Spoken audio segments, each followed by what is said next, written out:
Muy buenas tardes. La educación no avanza. Ajuste, blindaje y persecución. Estas son las características que tiene la educación en la ciudad de Buenos Aires, y de esto vamos a estar hablando en buena parte de nuestro programa, porque lo que sucede en la ciudad es incalificable. La acción de los medios concentrados, todo el blindaje de eso, por supuesto, que tendremos una referencia muy especial.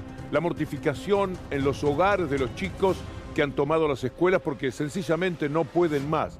Una de las grandes mentiras dichas por Soledad Acuña y sostenida también por el gobierno de Larreta se refiere a que los chicos pasaron de 0 a 100, como que de ayer a hoy plantearon todas estas exigencias y no había tiempo de dar satisfacción. Mire, vamos a empezar mostrándole las viandas. Y usted sabe que en este programa hemos hablado de las viandas hace muchísimo tiempo. Mire lo que significa el desayuno para los chicos. Esto es lo que les dan.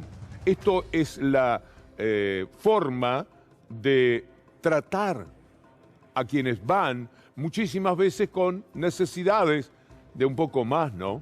Esto es lo que significa la vianda. Es decir, la lucha por las mismas, por mejorarlas, viene de bastante tiempo atrás. No pasaron de 0 a 100.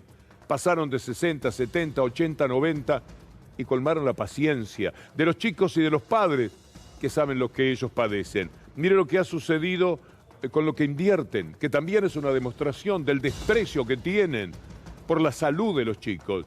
302 pesos el servicio de comedor, 35 pesos por desayuno, bueno, usted acaba de verlo, 105 pesos para los refrigerios. Esto es lo que dan en los colegios.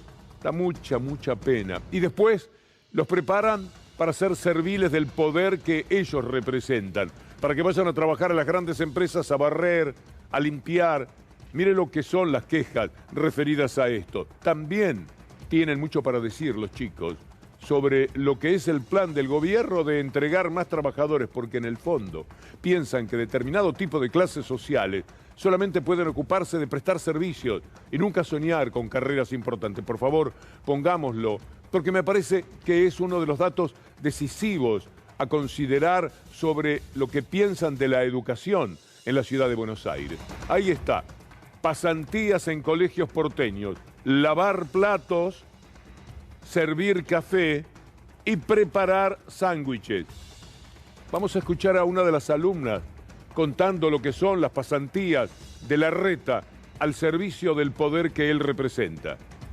¿Qué pasa en el Lengüitas? Las ACAP, básicamente, las pasantías. Yo, por ejemplo, por experiencia, las tuve. Y nada, la verdad que no fue nada de lo que nos dijeron que íbamos a hacer. No hicimos nada que tenga que ver con el lenguaje, sino que más bien a mí, por ejemplo, me mandaron a lavar platos. Y era lo que más hacía, que era la atención a los clientes. Y uno ahí se pregunta, ¿dónde está el lenguaje? ¿Dónde está lo que te prometieron? Cuando realmente no fue lo que sucedió. Claro, ¿cuántos días fue eso? Un montón de horas de clase. ¿Cuántos días fue eso? Se esperaba que sea un mes, todos los días, ir de 8 a 12, cuando mi horario en el colegio es estar de 7:30 los lunes hasta las 5, los martes hasta las 4:20, miércoles hasta las 15:40, y así, cuando se pierdan un montón de contenidos, se tienen que retrasar, los tienen que dar 2 veces, porque la primera mitad del curso en un mes, la otra mitad del curso en otro mes. ¿Se puede tolerar? ¿Se puede sobrellevar? ¿Usar a los chicos para que presten ese servicio? Por supuesto que sin una moneda de por medio. Más viles, más crueles, más chantas, hablando de Rodríguez Larreta, pueden ser lo que está contando esa chica, y justo en un canal donde se habrá notado el nerviosismo que implicaba estar escuchando eso, porque querían conocer la maravilla de las pasantías y en realidad les estaban hablando de la humillación que significa para los chicos. Que les digan, van a aprender lenguaje, vas a aprender idiomas, y miren en lo que se convertía ese trabajo que Larreta quiere enseñarles para el futuro. Son una vergüenza, son muy inhumanos, es muy triste. Piense usted en su chico, a lo mejor no tiene ese problema. Póngase en el lugar del padre que cuando vuelve la niña le pregunta, bueno, ¿qué hiciste hoy? ¿Cómo fue lo de la pasantía? Y hace esta descripción. Hábleme por un instante de la indignación que a usted le provoca solamente pensar en el tema. Y luego ubíquese en el lugar de los padres que escuchan estas historias. miles de padres, a los cuales vienen sus hijos a narrarles cómo fue la jornada de hoy, de humillación, de rodillas ante ese poder. Y ni siquiera si hubiera dinero de por medio, tienen derecho ellos a estar digitando a qué empresas y por qué van a parar estos jóvenes en su etapa de estudio. Bueno, ¿cuánto hace que hablamos de los techos caídos? Para que venga Soledad Acuña a decir que los chicos pasaron de 0 a 100, que están enloquecidos de repente y que hay una manija política detrás de ellos. Veamos las imágenes de los techos que se caen, descascarados como están en sus paredes, con las ventanas rotas, con el frío del invierno, con el calor del verano. Hablemos de esto, pero no es de ayer. Esto se lo mostramos a ustedes hace ya algunas semanas. Parece mentira que puedan comportarse de esta manera. Mire lo que dice Daniel Frescolone, que es alguien que se ocupa muchísimo de estos temas en Caras y Caretas. Dice Damián Fresolone: la Dirección General de Infraestructura Escolar ejecutó apenas el 31% del presupuesto, porque el resto del presupuesto, el resto del dinero, tienen que moverlo para otros sectores. Por ejemplo, para darle a los periodistas para que se callen la boca. De los 3.068 millones disponibles, solo utilizaron 955. Y el ahorro lo ponen en el desayuno, por ejemplo, que le sirven a los chicos. El programa de mitigación de riesgo y ley de escuelas seguras ejecutó apenas el 10% de su presupuesto, solo 57 millones de los 567 millones que tenían presupuestados. Parece mentira. Hay algo sobre la seguridad que tampoco se ha dado. Retrocedo un instante, le digo a mis compañeros, porque no me quiero saltear lo que hace. Necesitamos una escuela segura. El Normal 1 estaba pidiéndolo. Se robaron de ahí todo, pero no una vez, varias veces. Se llevaron en el total de los robos 122 notebooks, 80 tablets, se llevaron computadoras, proyectores. No había la mínima seguridad para ellos. Miren lo que son las ratas en las escuelas. Y viene a decirnos Soledad Acuña que pasaron de 0 a 100, que están enloquecidos los pibes, que les dan manija a los chicos. Si vienen todo el año protestando por lo mismo. Lo que sucede es que en el blindaje, si usted me permite, en este programa y en cuantos más, se habrá mostrado lo que estaba pasando en la ciudad. Y entonces ellos se creen que efectivamente los toma de sorpresa, porque ellos no deben estar mirando ciertos canales. Van con los suyos, con los más cómplices. Y entonces, de repente, dicen, ¿pero qué les pasa a los chicos? Porque ni se enteraron de todas las protestas, porque cuando se protesta por algo, ellos responden sin ponerle nombre muchas veces a lo que le mandan a decir a la gente. Ponen supervisor, pero no el nombre. Así se comportan, de esa manera y con tal desprecio. Mire usted, la seguridad, los techos, la vianda, el presupuesto no ejecutado. ¿Es de ahora? Si nosotros lo venimos diciendo de este año desde marzo en adelante. Y en años anteriores también, porque la gente lleva mucho tiempo de gobierno y tienen un gran desprecio social. Y encima, ya lo vamos a ver, persiguen a los padres, como en las peores épocas, las más oscuras que haya tenido que afrontar la Argentina. Ratas en las escuelas. Tengo una imagen de una rata que apareció ayer en el comedor de la escuela, sí, ayer.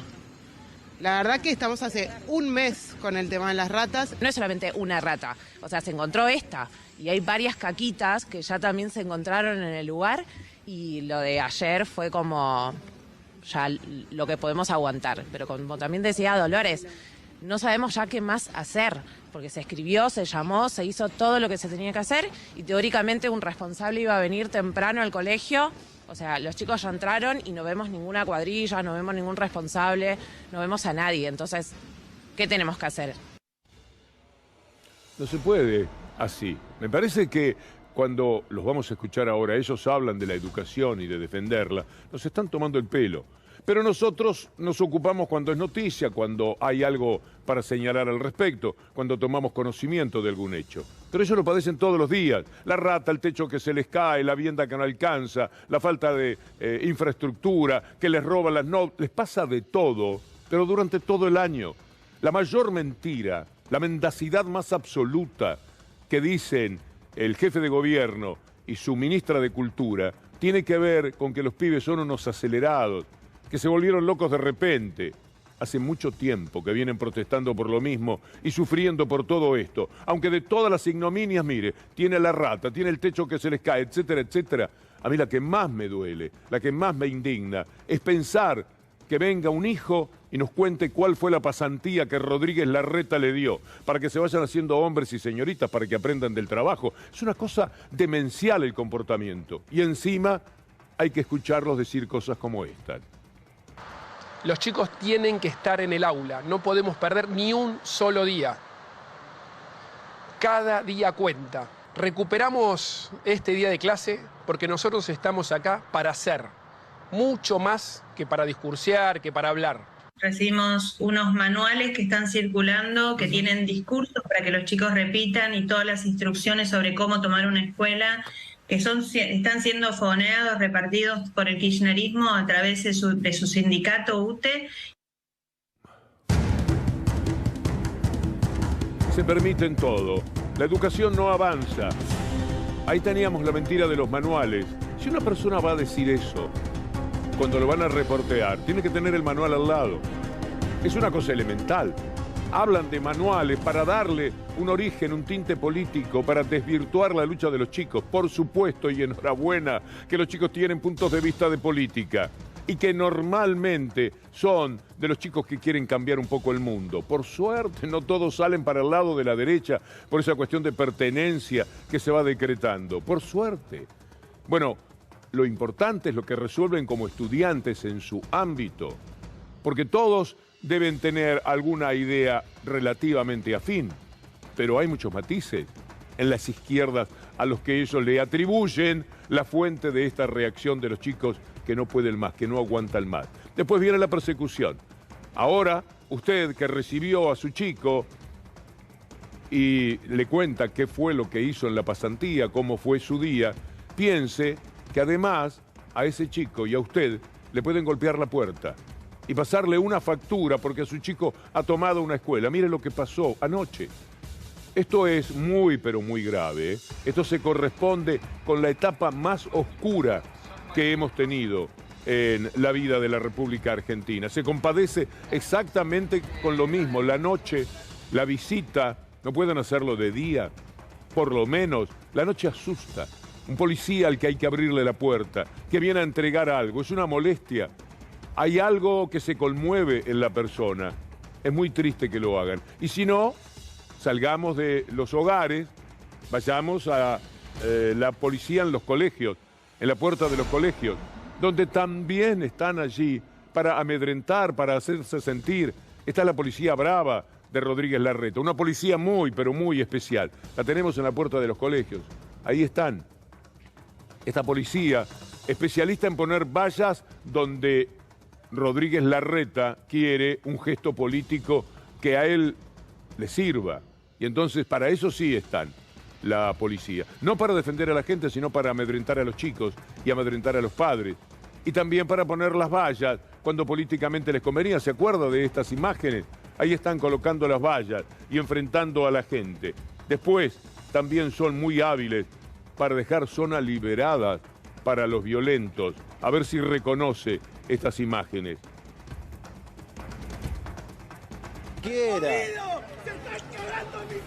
Lo siguen agrediendo. No sabemos quién es ese señor, pero ese señor es el que en definitiva está protegiendo a Lautaro, el de blanco, tratando de alejar a esta persona que le grita.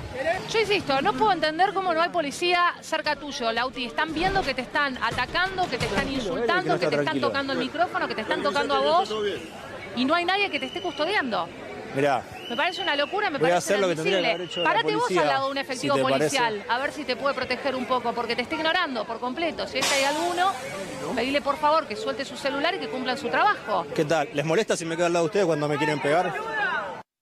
El movimiento, el gesto del policía, sí, más o menos. Muy bien Paula Marusic, que manejaba la situación en ese momento con Lautaro. Porque la observación, si no la gente, es natural, no tienen el mismo entrenamiento para advertir que hay agresiones, que hay insultos, y la policía mira de lejos, zona liberada.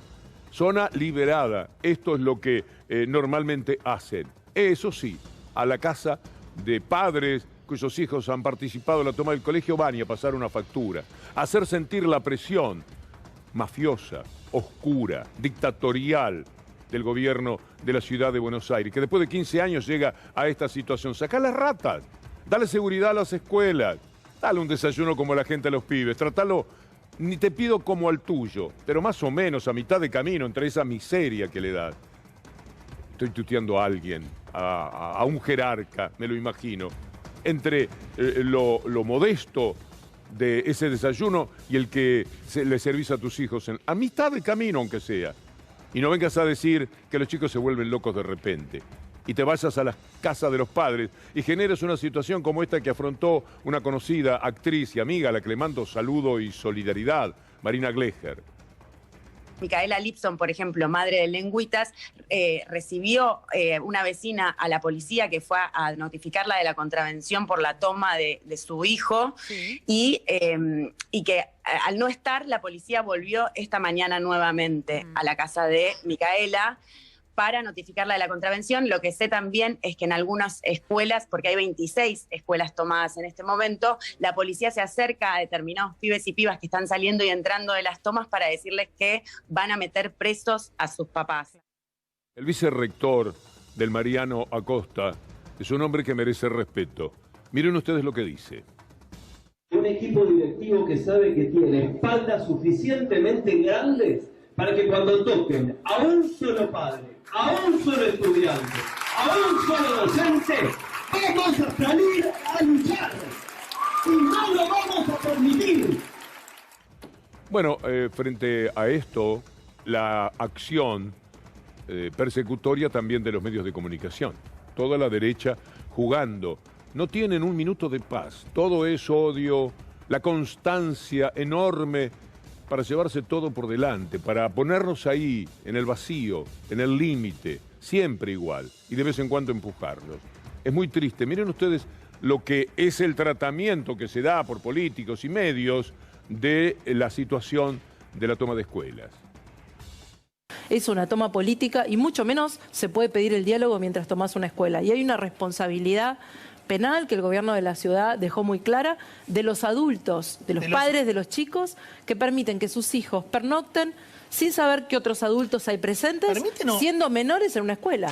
Sin duda los padres son responsables, tienen que hacerse cargo de los actos vandálicos, del deterioro de la infraestructura que se genere mientras permanezcan. A ver, Larreta, si ponés los huevos arriba de la mesa y que no te tiemble la mano porque te vamos a acompañar todos, y procesás a todos los que están en la 9 de julio. Y procesás a los padres de estos guachos que están rompiendo las pelotas y a los guachos también. Hay una actividad partidaria atrás de todo esto, militantes de la Cámpora, con volantes de la Cámpora alentando también que ellos se tomen las escuelas. Lo que están haciendo es extorsión. Bueno, esto es lo que se da como una acción muy conjunta, muy particular. No puedo menos que discrepar con los colegas. Y me resulta inaceptable la acción de quienes están directamente cerca de los chicos y tienen la responsabilidad, porque el que opina, opina, pero el que tiene que actuar es el funcionario que está cerca de ese tipo de necesidades. Y de verdad que todo lo que consiguen es estigmatizar y perseguir, como escuchábamos de María Eugenia Vidal. Vean ustedes cómo es que en los medios el hostigamiento es permanente. Estos títulos, este collage que les vamos a presentar, habla muy a las claras de cuál es el sentimiento que tienen al respecto. En pandemia, durante la época de los planes, la discusión de los planes, y ahora. Larreta insiste con la vuelta a clase, los vamos a ir a buscar a la casa uno por uno. Bueno, Larreta tiene antecedentes familiares de quienes firmaron la constitución de la dictadura. El gobierno porteño les quitará los planes sociales a las familias que no manden a sus hijos a la escuela. El gobierno porteño denunció penalmente a los padres de los alumnos que tomaron los colegios. Esto es lo que sucede. Alivia escuchar nuevamente a Pasquarelli, el vicerrector del Mariano Acosta. Realmente lo que vivimos el viernes fue una situación muy difícil. Estábamos terminando las clases porque la toma iba a ser solamente viernes a la noche, sábado y domingo, para que el lunes pudieran nuevamente tener clases y no acusar de que no queremos tener clases. pero hubo un acto de sabotaje en la cual a las 7:30, 8 de la noche dejaron a toda la escuela sin luz. ¿Esto ocurrió el viernes? Esto ocurrió el viernes con más de 300 estudiantes adentro, autoridades, supervisiones, alguien de la empresa que supuestamente es la que hace el mantenimiento de la escuela ingresó, cortó cables, vandalizó sectores que estaban bajo llave y quedó toda la noche la escuela a oscuras con estudiantes en este patio que pueden ver hacia atrás mío, recibiendo la luz de la calle. Quizás pensaron que se iban a amedrentar por esta situación y en realidad fue todo lo contrario. Se empezaron a plegar otras escuelas, se empezaron a acercar más familiares. Hablamos del ajuste, de la persecución y ahora el blindaje. Este tuit de Paula Penaca es muy interesante para ponernos en situación de lo que sucede en esto que hemos llamado la educación no avanza, ajuste, persecución y blindaje. 1. La policía de la ciudad en casa de estudiantes. 2. La Nación Más, Macri, hay que decir, publicando las redes de referencia de la costa.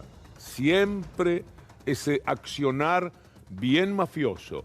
La respuesta de Larreta y Acuña ante el recorte en educación, persecución, hostigamiento, estigmatización política y amedrentamiento, otra vez de la mano del poder mediático. ¿Qué hace el poder mediático? Bueno, veamos estas tapas, estos títulos, esta manera de comportarse de La Nación y de Clarín. Ahí están los títulos. La ciudad reclamará tanto, las tomas de escuela le cuestan a la ciudad 6 millones de pesos diarios. Esta es la manera de ir contra los chicos y poder atacar a los padres. Bueno, escuchemos a Soledad Acuña. Estaría buenísimo que se los escuche. Estaría buenísimo que se los escuche. Que la ministra Acuña no se pasee por todos los programas y que vaya a la escuela, que hable con los chicos y quizás esos chicos, que les puedo asegurar que tienen su camita calentita, como dijiste antes, su cena caliente. O sea, no tienen problemas por el lugar y la comuna en la que se encuentran. No es lo más cómodo estar tomando un colegio, pero es la única manera que encontraron para que hoy por hoy yo esté sentada acá. Bueno, en realidad era una madre, mejor, haciendo referencia a todas las mentiras que tienen que sobrellevar y enfrentar. Esto que van a escuchar es parte de algo para sonreír que siempre nos gusta intercalar en el programa. Hay fuentes confiables, una vez más, que dicen la verdad de la milanesa. Bueno, viendo este disparate, ¿no es cierto? Yo conozco bien estas escuelas, conozco bien el Mariano Acosta, y efectivamente lo que hay ahí es un tema político fogoneado fundamentalmente por el kirchnerismo. Bueno, esto se parece mucho a las fuentes confiables de que el Papa no le había escrito, no le había llamado a Cristina Fernández. Miren a Larreta ahora, ahí en los cortes y tomas que sí les gustan. Porque hay cosas que a ellos les encantan, las mismas. Por ejemplo, esa élite dominante, los silobolseros, etc. Mire el abrazo fraterno. Ese no es un padre que sufre porque su hijo anda entre ratas en los colegios o el techo se le puede caer encima o le dan de comer basura. No, esta es gente más poderosa, gente con la que vale la pena codearse, gente a la que le pertenezco, señor. También Patricia Bullrich puede ir por ese camino. Y ahí está, a caballo, gauchita. Con esa gente todo, con esa gente está todo bien, todo en orden. En cambio, con los que tienen que hacer un piquete, con los que tienen que pedir planes en épocas muy, pero muy difíciles, contra esa gente la van a tener siempre muy, pero muy apuntada. Van a estar accionando siempre. Miren ustedes lo que es este paño de imágenes en el cual mostramos el acampe. Esto duele muchísimo. Pero hay una noticia muy interesante para esta gente también. Ojalá que les llegue a ellos, porque está bajando la pobreza, lo dice el INDEC, que dirigido por Labaña Clarín no es sospechable cuando da estos datos. Ahí está la gente que sufre, que padece todavía. Son muchos, son millones, pero son algunos millones menos. La pobreza bajó 4 puntos, de 40.6 a 36.5. Mañana usted leerá a muchos medios que le dirán la pobreza está en 36.5, un horror. Y no le van a decir demasiado que bajó después de la pandemia 5 puntos. Piense que salimos de la pandemia en realidad, si es que totalmente salimos, hace unos días, cuando nos dijeron ya no usemos más barbijo, ya no es imprescindible el barbijo, que lo use el que quiera, por otros motivos, pero no por la pandemia. Porque esta baja de 4 puntos se ha dado durante la pandemia. Se ha dado en tiempos de guerra, de muchas dificultades en lo internacional que rebotan también aquí. Se dan cuando la energía se torna más cara. Entonces, es un aliento de esperanza para la lucha plenamente justificada de la gente que está allí haciendo sentir lo que les pasa, porque si no, no los ven. Hay demasiados muros que separan a la gente, aún a los que se preocupan por este tipo de temas, de las realidades. No las vemos, tienen que salir a mostrarlas. No hay otro remedio, no hay otra salida.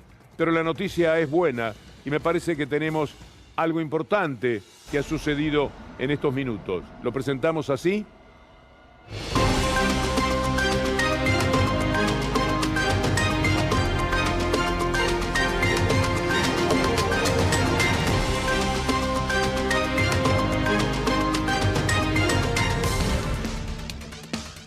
Cristina Kirchner acaba de tuitear.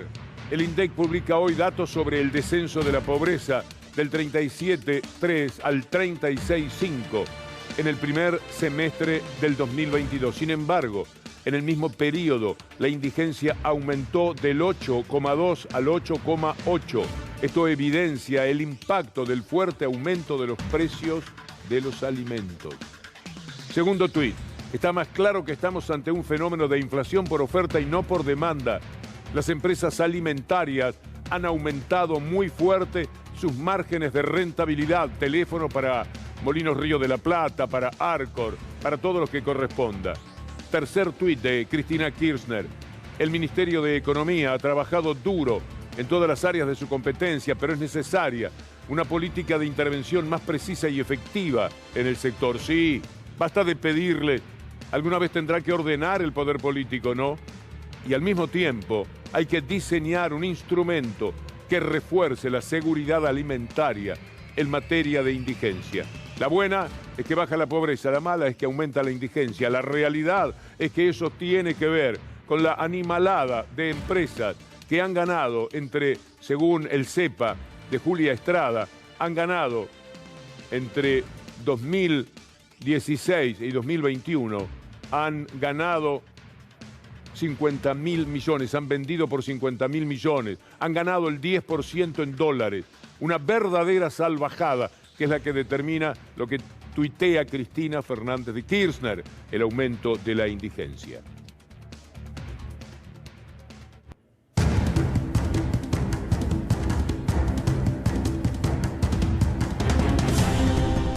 La Corte Suprema de Justicia. No hay palabras. La verdad es que el idioma nos va quedando escaso. Salvo que uno sobredimensione las palabras, el gesto, la actitud y diga cualquier disparate ante la indefensión que usted tiene frente a nosotros. Cuando uno dice un insulto, cuando uno se le va mucho la mano, cuando dice una palabrota, no lo está respetando. Se va como si fuésemos personas que estamos muy por encima de los demás y podemos hacer lo que se nos ocurra. Uno no cuenta un chiste subido de tono entre personas que no conoce. Y nosotros nos manejamos todos los días con personas que no conocemos. Ustedes nos conocerán un poco más, pero nosotros a ustedes no. Entonces hay un respeto, porque de verdad, de vez en cuando uno se tienta. ¿Qué decir de la gente de la Corte Suprema, de los 4 jinetes del Apocalipsis? Miren la figura, la metaforita que buscamos para hablar de ellos. Han perdido totalmente la chaveta. Una especie de frase italiana que tiene que ver con la llave, del honor, del pundonor, de todo aquello que se parezca en palabras que nos hablan de la gente de bien. No se comportan como gente de bien hace muchísimo tiempo. ¿Por qué digo todo esto? Bueno, vamos a poner primero a una persona que les dice que son unos corruptos. Y es verdad, lo dice Parrilli. Con esta Corte no hay gobierno que aguante, ¿eh? Ni ustedes, ni nosotros, con estos 4 mafiosos que hay hoy en la Corte, porque son mafiosos, ¿eh? Se denuncian entre ellos permanentemente, se hacen operaciones. Bueno, hoy Ari Lijalad, estimado colega del Destape, nuestro saludo siempre para ellos, para Roberto Navarro y toda la gente, dice algo muy interesante. Lo vamos a tomar con noticias destacadas, a ver si lo vamos poniendo poco a poco, lo que se señala sobre esta Corte Suprema que ahora tiene a Rosenkrantz como capitaneando la decisión de lo que nos va a seguir cobrando Clarín, de lo que nos va a seguir robando la empresa Clarín. La Corte avala que Rosenkrantz intervenga en la causa por las tarifas del Grupo Clarín, su ex cliente. Tal como reveló el Destape, Rosenkrantz ya firmó 25 fallos que involucran a ex clientes suyos. Ahora serán 26.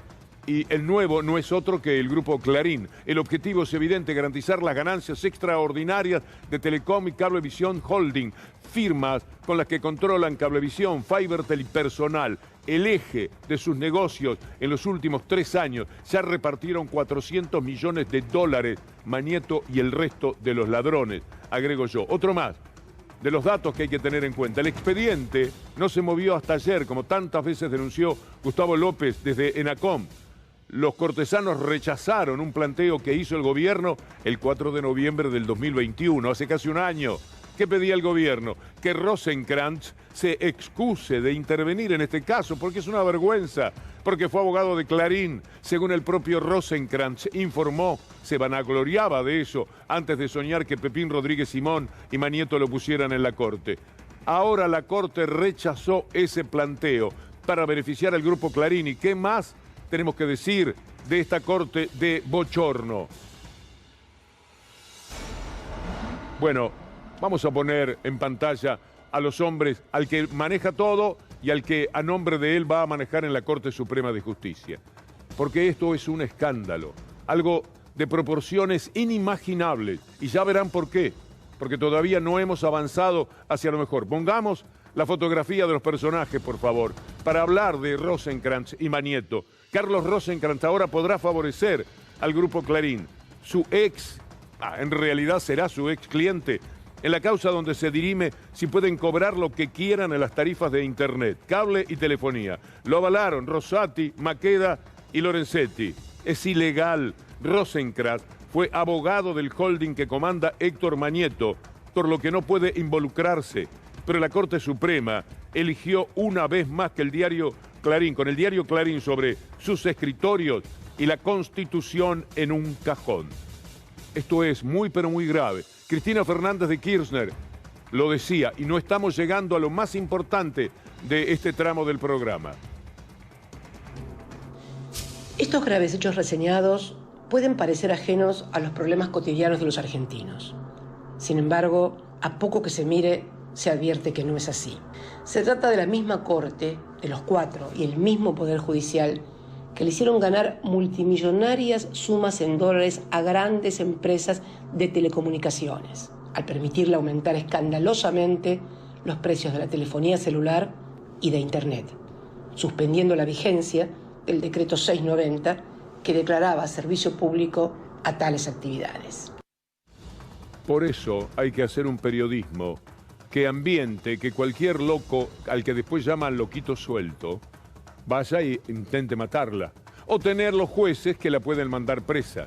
Es muy difícil la situación de la Argentina. No hay Estado de Derecho. Se perdió totalmente de vista el Estado de Derecho. Hoy la condenaron por otra cosa, porque, dicen, llevó muebles en aviones del gobierno al Calafate, en la presidencia, y Llorens, otro de los serviles junto a Bruglia y Bertuzzi, dice que tiene que ir a juicio oral. Es decir, cuando termine esta desgracia del juicio de vialidad, desgracia para la nación, vendrá otra causa. Hoy lo resolvieron. No tiene límites, de verdad que los desconocen.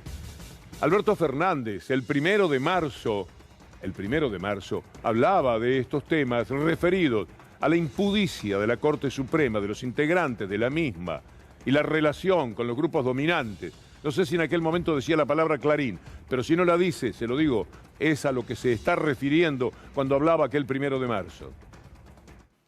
En el mes de enero, los servicios de telecomunicaciones registraron el mayor aumento de precios. Eso fue posible porque algunos jueces dictaron medidas cautelares en favor de empresas prestatarias del servicio e impidieron la aplicación del decreto que declaraba servicio público a la telefonía celular, Internet y a la televisión por cable o satelital. A casi 2 años de dictadas esas medidas cautelares, no se expiden sobre el diferendo, ni los tribunales que las dictaron, ni la Corte Suprema que añeja la cuestión en algún armario.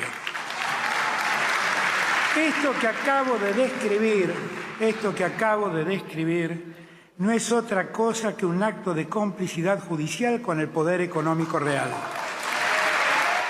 Bueno, el poder económico real venía a ser, en este caso, Clarín. Quizás en ese marco, estaba bien manejarlo de esta manera, más institucional. Vio la cara de los integrantes de la Corte Suprema. Es decir, el presidente de la República sabe que roban al gobierno, pero ¿qué importa el gobierno en sí mismo? Al país, a usted, lo están robando con la complicidad de estos 4 delincuentes corruptos, como dice Parrilli, y nadie le puede discutir ese término. Es espantoso. Todo lo que usted ha pagado de tarifas, que después accionan sobre la inflación en 2021 y 2022, tiene que ver con esta gente. Primero cajonearon la medida.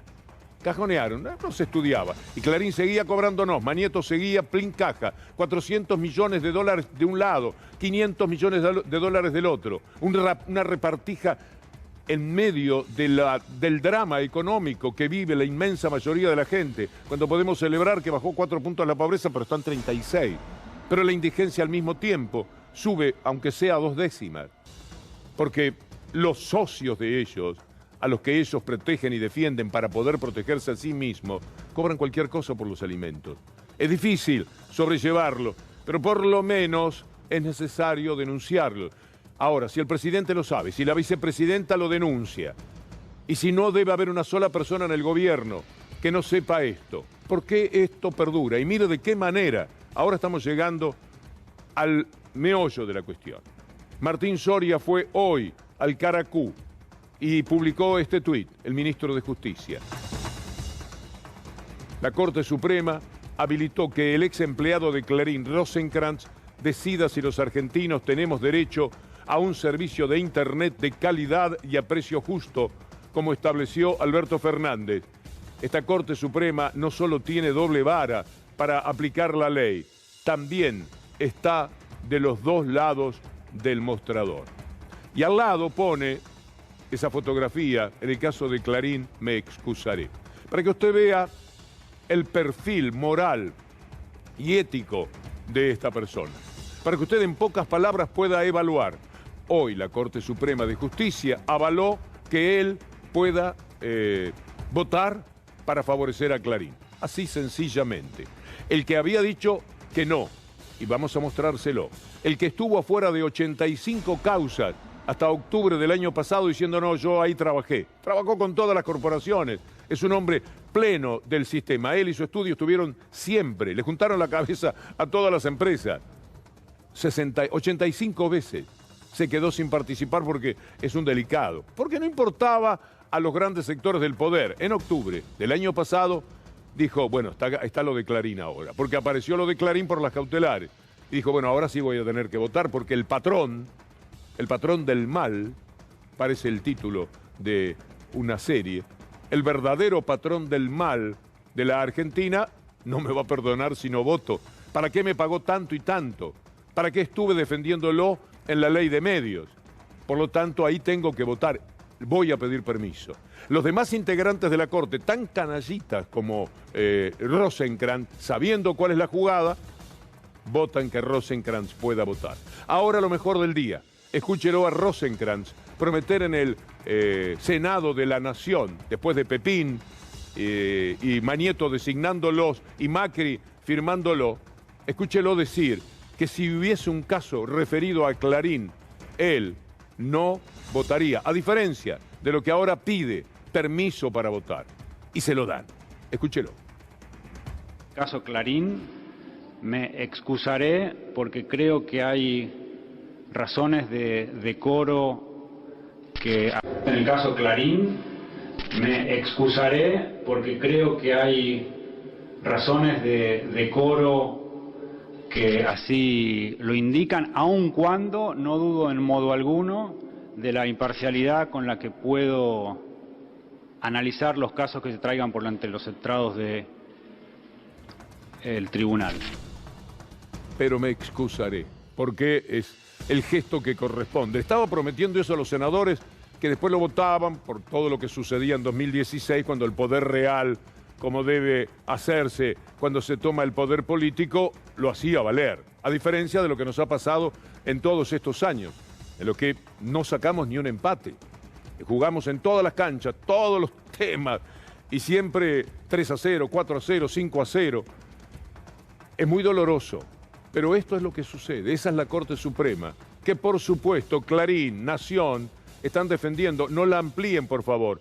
Y dicen que es para buscar impunidad que la quieren amplificar. No, ellos quieren que se quede así como está por el favor de impunidad que van a tener con esta Corte. Por eso no quieren agregar otros, que no serían revolucionarios. Las Cortes Supremas tienen acaso uno, a veces dos en el mejor de los casos, que jueguen muy del lado del pueblo. Los demás son personas que han tenido buen juicio. Los que tienen buen juicio tienen su pertenencia, ya sabemos dónde. Y todas las Cortes Supremas, el 99% de las Cortes Supremas del mundo son conservadoras y son parte del poder real. Pero a esta se le fue la mano, porque son corruptamente parte del poder real. ¿Quiere recordar lo que me permití decirle en la oralidad sobre cómo actuó Rosenkrantz? Mire, vamos a ir a la primera parte. 85 veces se excusó en 85 causas desde que llegó a la Corte Suprema.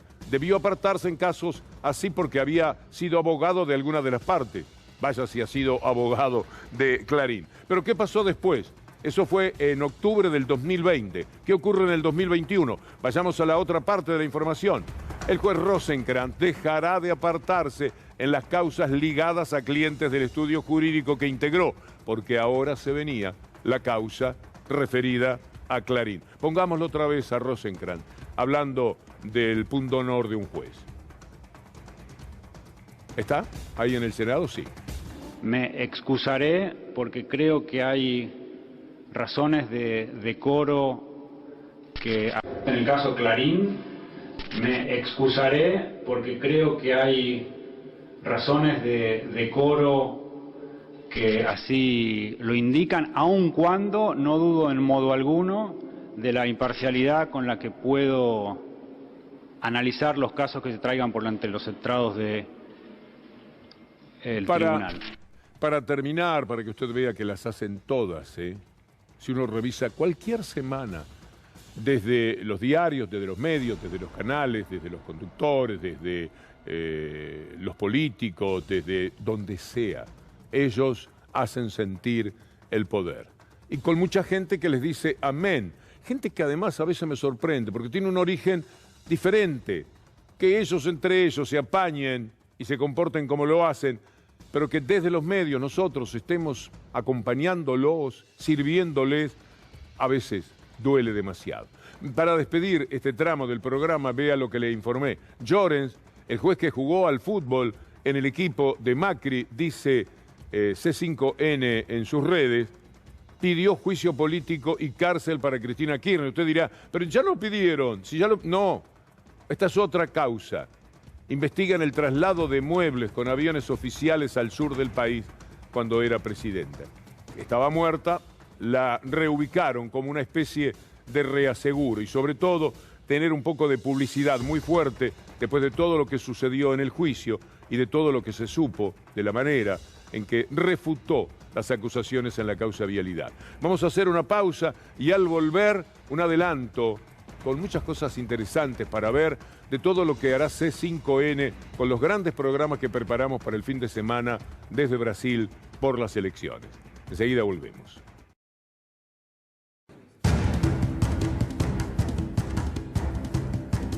Brasil entre dos modelos. Parte final de nuestro programa. Recuerde que tenemos algo excepcional para el fin de semana. Están Gustavo Silvestre y Daniela Ballester con un programa y todo un gran equipo para vivir por C5N las elecciones en Brasil. Nos ocupamos desde ahora, naturalmente. Siempre nos importa Brasil. Usted piense que el dato de quién gana las elecciones en Brasil es fundamental para la Argentina. No es lo mismo la relación con Bolsonaro y lo que es ese Bolsonaro que con Lula, que además tiene una gran gratitud por Alberto Fernández, que se la jugó en un momento muy particular. Todo el mundo le decía, no vayas a verlo a Lula, está preso, vas a quedar pegado con eso. Y Alberto Fernández fue, y Lula no se olvidó nunca, lo tiene muy en cuenta. Esas relaciones van a jugar también a favor. Políticamente, económicamente, Brasil y la Argentina se necesitan mucho, pero uno presume que dado el volumen de Brasil, es más la Argentina la que necesita de Brasil. Por lo tanto, estas elecciones son muy importantes. Gana un amigo del presidente de la República en la Argentina o un enemigo. Un amigo de la Argentina y de la patria grande o un enemigo. Gana un hombre de bien, un hombre sensible, un hombre extraordinario, un hombre que, por ejemplo, está contra las armas, o gana el que está a favor de las armas y de la violencia. Mire a Bolsonaro y mire a Lula hablando sobre las armas. Un presidente que cada vez más fala na legítima defesa, que não quer desarmar o seu povo, muito pelo contrário. Espere acabar as eleições. Todos jogarão dentro das 4 linhas da Constituição. Vamos trazer essa minoria que pensa que pode tudo para dentro das 4 linhas da nossa Constituição. Esse negócio da liberação de arma, tal como foi feito, que eu sei que muita gente gosta, quem é que está dando arma para o crime organizado? Antigamente, o crime organizado tinha que roubar um arsenal do Exército no Rio de Janeiro, ou tinha que roubar um arsenal da Polícia Militar em São Paulo. Hoje ele está comprando, ele compra rifle, ele compra uma metralhadora, ele compra pistola, compra 2.000 balas. Para que isso, gente? Não é necessário. Quando você quiser combater a violência no centro urbano, que ela é muito forte, você precisa ter a presença do Estado com educação, com saúde, com lazer, com cultura. O Estado tem que estar presente. No es la política que va a resolver, es el Estado. Veamos esto sobre el hambre y escuchémoslo a Lula. Primero, los números que son ilustrativos de lo que ha pasado con el Brasil, al que estafaron con el juicio de Lava Jato, mandándolo a la cárcel, a Lula, en vez de ponerlo como presidente de su pueblo. 33 millones padecen hambre, hambre, 15% no puede comprar comida directamente. 125 millones, estamos hablando de 3 veces la población de la Argentina, viven con inseguridad alimentaria. Y Lula dice: 33 milhões de brasileiros e brasileiras não têm sequer um prato de arroz com feijão ou um copo de leite, um pedaço de pão para dar aos filhos. 10 milhões estão desempregados. 39 milhões vivem na informalidade. Todas essas pessoas têm uma coisa em comum. Além de serem vítimas do sofrimento imposto pelo atual governo, elas nunca perderam a esperança. Não há força maior no mundo que a esperança de um povo que sabe que vai voltar a ser feliz. Nós vamos de novo acabar com a fome no Brasil, companheira Dilma. E ela nunca mais voltará a assombrar os lares das famílias brasileiras. O povo sabe que a volta da fome, o desemprego recorde, a inflação fora de controle, os preços abusivos dos alimentos, do gás e da energia elétrica, a destruição das políticas de inclusão, o endividamento das famílias e a violência política, todo esse sofrimento provocado pelo atual governo faz parte de uma das páginas mais infelizes de toda a nossa história. Nós vamos juntos reescrever a história. Es un hombre que invita a la esperanza, a creer, a ilusionarse, pero además está avalado por lo que antes hizo en Brasil. Él también avanzó hacia el estado de bienestar, como sucedió hasta el 2015 en la República Argentina. Por lo tanto, uno puede creerle que va a trabajar para el pueblo seguro. Vamos a ver cómo le sale cuando efectivamente sea el presidente que pensamos que será desde el próximo domingo. Hay un muchacho que se llama Felipe Neto, no sé qué tal muchacho es porque no lo conozco, pero dicen que es alguien con influencia, que tiene 15 millones de seguidores, que estaba muy en contra de Lula en su época, muy tomado por los medios, le pasa a cualquiera, nos puede pasar. Pero el tema es cuán necio se puede ser cuando las evidencias demuestran todo lo contrario. Escuchen a este joven que estaba en contra de Lula y ahora pide el voto para Lula.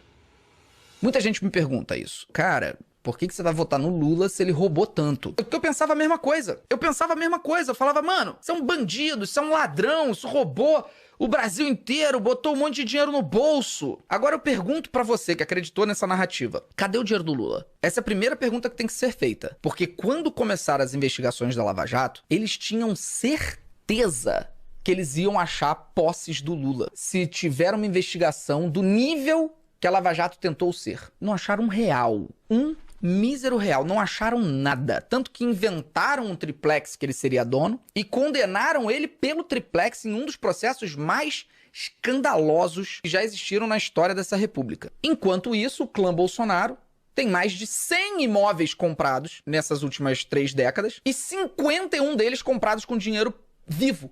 Sabe o que aconteceria se descobrissem que o Lula comprou um imóvel com dinheiro vivo? O que os bolsonaristas iam estar gritando? 51 comprados pela família Bolsonaro? Quem é o bandido? Quem é o corrupto? Muchas gracias a todos los compañeros, a Javier Cantero en la dirección, a Milton Bacheto en el sonido y en el grafa Guido Sala y a Nacho Espíndola. Pato del Vecchio, antes Leandro Martínez, se turnan porque los canso, mis amigos, en este tramo. Por supuesto, Ana Genia Sánchez, Juan Pimonte, Songanía y Julián Capazo. A todos ellos, muchas gracias. Llega nuestro buque insignia, como decimos siempre, Gustavo Silvestre con minuto 1, y a ustedes los invito para un reencuentro, si Dios quiere, mañana, después de Luli. Casi digo después de Lula. Hasta entonces.